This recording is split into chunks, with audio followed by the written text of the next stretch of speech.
Sir ನಮಸ್ತೆ sir. ಕೃಷಿ ಮೇಳ 2024ಗೆ ತಮಗೆ ಸ್ವಾಗತ ಸರ್. ಸರ್ ನಿಮ್ಮ ಕಂಪ್ನಿ ಬಗ್ಗೆ ರೈತರಿಗೆ ಇನ್ಫಾರ್ಮೇಷನ್ ಕೊಡಿ ಸರ್. ನಮಸ್ತೆ ಎಲ್ಲರಿಗೂ. ಆ್ಯಕ್ಚುಲಿ ಸ್ಟಿಲ್ ಕಂಪನಿ ಅನ್ನೋದು ಬಂದ್ಬಿಟ್ಟು 1926ರಲ್ಲಿ ಸ್ಟಾರ್ಟ್ ಆಗಿತ್ತು. ಸ್ಟಾರ್ಟಿಂಗ್ ಬಂದ್ಬಿಟ್ಟು ಚೈನ್ಸಾ ವುಡ್ ಕಟರ್ ಏನಿದೆಯೋ ಅಲ್ಲಿಂದ ಸ್ಟಾರ್ಟ್ ಆಗಿತ್ತು. ಆಫ್ಟರ್ ದಟ್ ಬ್ರಷ್ ಕಟರ್ಸು, ಟಿಲ್ಲರ್ಸು, ಮತ್ತು ವಾಟರ್ ಪಂಪು, ಸ್ಪ್ರೇಯರ್ಸು, ಮತ್ತು ಗಾರ್ಡನ್ ಎಕ್ವಿಪ್ಮೆಂಟ್ಸು, ಮತ್ತು ಫಾರೆಸ್ಟ್ರಿ ಎಕ್ವಿಪ್ಮೆಂಟ್ಸು ಇದೆಲ್ಲ ಬರೋಕ್ಕೆ ಸ್ಟಾರ್ಟ್ ಆಗಿದೆ.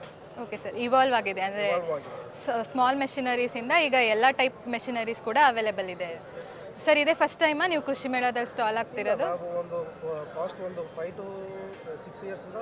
ಸರ್ ಏನು ಅನಿಸ್ತಿದೆ ಸರ್ ಈ ವರ್ಷದ ಕೃಷಿ ಮೇಳ ಹೋದ ವರ್ಷಕ್ಕೆಲ್ಲ ಕಂಪೇರ್ ಮಾಡಿದ್ರೆ ಏನಾದ್ರು ಹೊಸತನ ಕಾಣಿಸ್ತಿದೆಯಾ ಅಥವಾ?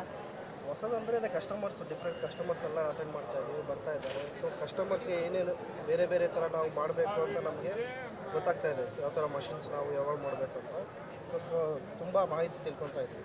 ಓಕೆ ಸರ್, ಫಾರ್ಮರ್ಸ್ ರೆಸ್ಪಾನ್ಸ್ ಹೆಂಗಿದೆ ಸರ್? ಫಾರ್ಮರ್ಸ್ ರೆಸ್ಪಾನ್ಸ್ ತುಂಬ ಚೆನ್ನಾಗಿದೆ. ಇದು 2 ದಿನದಿಂದ 2 ದಿನದಿಂದ ಚೆನ್ನಾಗಿದೆ. ಬಟ್ ಈಗ ಮಳೆ ಬಂದಿರೋ ಕಾರಣದಿಂದ ಸ್ವಲ್ಪ ಕೇಸ್ ಬರ್ತಾ ಇರ್ತಾರೆ.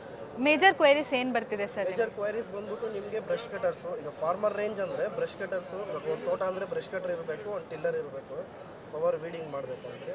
ಸೊ ಇದು ಮೇಜರ್ ಎಕ್ವಿಪ್ಮೆಂಟ್ಸ್ ಆಗಿ ಬರ್ತಾ ಇದೆ. ಓಕೆ ಸರ್, ನೀವೇನು ಹೇಳಕ್ಕೆ ಇಷ್ಟಪಡ್ತೀರಾ ಸರ್ ರೈತರಿಗೆ? ರೈತರಿಗೆ ಏನಂದರೆ ಈಗ ನೋಡಿ, ಎಲ್ಲ ಕಡೆಗೂ ಬಂದ್ಬಿಟ್ಟು ನೀವು ಒಂದು ತೋಟ ಅಂದ್ರೆ ಮೇಲೆ ಒಂದು ಬ್ರಷ್ ಕಟರು, ಒಂದು ಪವರ್ ವೀಡರ್ ಇರಲೇಬೇಕು. ಸೊ ಅದು ನೀವು ಯಾಕಂದರೆ ಇವಾಗ ಆಳ್ಗಳು ಇಟ್ಟು ಕೆಲಸ ಮಾಡೋದು, ಆಳ್ಗಳು ಎಲ್ಲೂ ಸಿಗ್ತಾ ಇಲ್ಲ, ಲೇಬರ್ ತುಂಬ ಕಷ್ಟ ಆಗ್ತಾ ಇದೆ. ಸೊ ಮಷಿನರೀಸ್ ನಾವೇನು ಬಂದಿದ್ದೀವಿ, ನಮ್ಮದು ಒಂದು ಲೋಗೋ ಇದೆ, ಅದು ಸ್ಲೋಗನ್ ಇದೆ ನಮ್ಮದು, ಸ್ಟಿಲ್ ಉಪಕರಣ ಲಾಯ ಪರಿವರ್ತನೆ. ಅಂದರೆ ಸ್ಟಿಲ್ ಉಪಕರಣದಿಂದ ತನ್ನಿ ಪರಿವರ್ತನೆ ಅಂತ. ಈ ಉಪಕರಣಗಳನ್ನ ಹೆಂಗೆ ಬಳಕೆ ಮಾಡಬೇಕಂತ ನಾವೇ ತಿಳ್ಕೊಂಬಿಟ್ರೆ ನಾವು ಲೇಬರ್ ಮೇಲೆ ಡಿಪೆಂಡ್ ಮಾಡೋಕ್ಕೆ ಅವಶ್ಯಕತೆ ಇಲ್ಲ. ಟೈಮು ಸೇವ್ ಮಾಡ್ಬೋದು, ದುಡ್ಡನ್ನು ಸೇವ್ ಮಾಡ್ಕೋಬೋದು. ನಮಗೂ ಏನಾಗ್ತಾ ಇದೆ, ಹೇಗೆ ನಡಿಬೇಕು, ನಮ್ಗೆ ಏನು ಇನ್ಕಮ್ ನಾವು ಹಾಕಿದ್ರೆ ಔಟ್ಕಮ್ ಹೆಂಗೆ ಬರುತ್ತೆ, ಸೊ ನಮಗೆ ಗೊತ್ತಾಗುತ್ತೆ ಫಾರ್ಮಲ್ಲಿ ಏನು ಮಾಡಬೇಕು ಅಂತ ನಮಗೆ ಇರಬೇಕು. ಅಂದರೆ ರೈತರು ಕರೆಕ್ಟಾಗಿ ಡಿಸಿಷನ್ ತೊಗೊಂಡು ಅವ್ರ ಫಾರ್ಮಿಗೆ ಯಾವ ಇಂಪ್ಲಿಮೆಂಟ್ಸ್ ಸೆಟ್ ಆಗುತ್ತೆ ಅದನ್ನು ಯೂಸ್ ಮಾಡ್ಕೋಬೇಕು, ಯುಟಿಲೈಸ್ ಮಾಡ್ಕೋಬೇಕು ಇಂಪ್ಲಿಮೆಂಟ್ಸ್ನ. ಸೊ ನಾವು ಯಾರಿಗೆ ತರ್ತಾ ಇದ್ದೀವಿ, ನಿಮಗೆ ಯುಟಿಲೈಸ್ ಆಗಬೇಕಂತಲೇ ತರ್ತಾರೆ ಅದು ಫಾರ್ಮರ್ಸ್. ಸೊ ಅದನ್ನು ಯುಟಿಲೈಸ್ ಮಾಡ್ಕೋಬೇಕು. ಓಕೆ ಸರ್, ತುಂಬ ಥ್ಯಾಂಕ್ಸ್ ಸರ್.